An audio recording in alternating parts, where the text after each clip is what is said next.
Welcome back. All right, so I want to talk about the Detroit Red Wings today. Yep, I want to spotlight the Red Wings on a good start. Now, good starts do happen with Detroit. So over the last 3 seasons, 2020, 2021, and that's when we had the just playing within your schedule or within your division schedule. They were 2-2 after 4 games. 2021, 2022, they were 2-1-1 through 4 games, and last season they were 2-0-2 through 4 games. So being 3-1 is better than being 2-0-2, 2-1-1, or 2-2, and it's like they're just gradually getting better, but it is better. So early on, DeBrincat's been the story. 5 goals, 3 assists, 8 points in 4 games. Absolutely ridiculous. Already seeing like some people upgrading his projected point totals and goal totals for the year and all this. The reality is DeBrincat's just fit in right away. Larkin, beneficiary of that as well. A goal and 5 assists for Larkin, so 6 points through 4 games. Andrew Kopp living up to his contract, 3 goals and an assist for 4 points. I told you Kopp was good. Compher's been a solid addition as well. A goal and 3 assists for Compher. And Gostisbehere is fitting in, a goal and 3 assists. So the Yzer plan, working early on in the season. Maurice Sider, a goal, 2 assists for him. Sprong, 2 goals. He's been an addition for them. Raymond, a goal and an assist. Rasmussen, a goal and an assist. Petrie and Wallman both have 2 assists. So what's interesting here is that Raymond hasn't really had that bounce back. Raymond, of course, last season going through, if you want to call it sophomore jinx, you can. But he has not had that bounce back this year, but they haven't needed it yet. So this is the good news, right? That because DeBrincat's hit so well, Compher's putting up a point per game. The fact that Raymond hasn't bounced back yet, and again, it's very early in the season, but that's good for them, right? Because they're still getting all that production elsewhere, and you would think Raymond will start to produce. Husso's 2-1 with an 881 save percentage. He was very good last night. Reimer won his only appearance via a shutout. So the goaltending has been solid enough for them to win. They're scoring 4.75 goals per game. They're not going to keep that rate up. Nobody keeps that rate up, not in today's NHL. Their goals against per game, 2.75. Yeah, I think they can do that. I think they can keep that up. So their power play's been, well, crazy to start the season. 46.2% on the power play. That's good. I looked it up. It's good. Their penalty kill, 86.7%. Remember, if you add those two numbers together, 110 is considered elite. Right now, they're at 132.9. That's pretty good. And when you look at the shot differences, they're getting 33.5 shots per game. They're allowing 27. So every metric tells you they're doing very well. Their special teams are good. 5-on-5, they're good. They're taking the shots. They're not allowing as many shots. And it's all worked out pretty well. So, how did they get here? Well, first they lost against New Jersey, and that's a game Detroit fans probably still a little bit ornery about how all that went down. They did score first, and it was tied at 2 until 15:37 of the third period. So it was a very close game. They won 6-4 at home against Tampa Bay. They scored first. It was 2-2 after 1. Crazy back and forth game, but they win it. They win 4-0 at Columbus. So they led 1-0 after 1, and they led 4-0 after 2, and then just cruised to victory from there. And last night, they beat the Pittsburgh Penguins 6-3, but Pittsburgh scored first, so that's the first time that Detroit allowed the first goal, and then the Wings scored 4 in a row. So Detroit showing some fight back last night, but generally they've been pretty quick off the hop. They're the team that's had the first goal 3 out of 4 games. If they can keep that up and maintain scoring first, and their defensive numbers stay solid, this is a team that's going to win its share of games. So their upcoming schedule.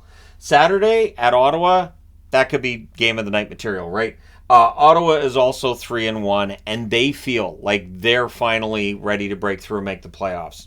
We are looking at, in the East, potential just upheaval in terms of who is or isn't in the playoffs. I keep hearing, well, there might be one playoff spot available amongst the teams that were in the playoffs in the East. Why? If Detroit and Ottawa keep winning at the rate that they are, they're going to knock a couple of teams aside. But that being said, winning 3 out of every 4 games doesn't usually happen. And then on Sunday, they're at home against Calgary, so there's back-to-backs there. Calgary 1-1-1 at this point. And on Tuesday, they're at home against Seattle. Seattle, of course, 0-3-1 at this point in the season. The 2 nights later, they're at home against Winnipeg, 1-2. So that's a 3-game homestand, and those are all games that, yes, they could win that, right? Calgary, Seattle, Winnipeg, all teams that I think Detroit can beat. Then they go to Boston. Boston currently 2-0. And then on the Monday, which is Halloween, they're at the New York Islanders. The Islanders also 2-0. So the rest of October is not a really daunting schedule for the Detroit Red Wings. This is honestly pretty good schedule. Having played New Jersey and Tampa Bay already, those might be two of their tougher opponents during the month. And then to start November, they're on the 2nd at home against Florida. Florida, of course, 1-2 currently as I'm recording this. Then Boston comes into town on the 4th. Again, Boston 2-0. Then they're at New York against the Rangers. The Rangers currently 2-1. And then they're at home against Montreal 1-1. So that's their next 10 games. So of their next 10 games, all of them look like ones that, yes, if Detroit is for real, if some of this is sustainable, and if say DeBrincat falls from where he is right now and he ends up, I don't know, just producing at a 40-goal pace instead of 100, then you're going to have to get some more from guys like Rasmussen and Raymond. And Veleno might need to jump in and score a point or two more than he has to this point. He's just got the 1 assist so far this year. But it bodes pretty well for them, right? So games 5 through 14, keeping in mind these starts here. In 2020, 2021, that's where the bottom fell out. 1-7-2. Last year, as well as the previous season, 2021, 2022, they went 5-4-1 over those next 10 games. One thing with the Detroit Red Wings over the previous 2 seasons was they could get to 500, they could be above 500. They had a good record, but they never really had much of a cushion. So if they were above a playoff spot, or if they were in a playoff spot above a non-playoff team, there was never much of a cushion there.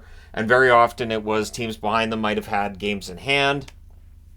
In this instance, if Detroit can win, let's say they go 6-3-1 over these 10 games, and that would put them at 9-4-1, right? 9-4, yeah, 9-4-1, 9-5-1. Anyways, you guys, 9-4-1 because it's 14 games we're talking about here. Games 5 through 14. I'll catch up with myself.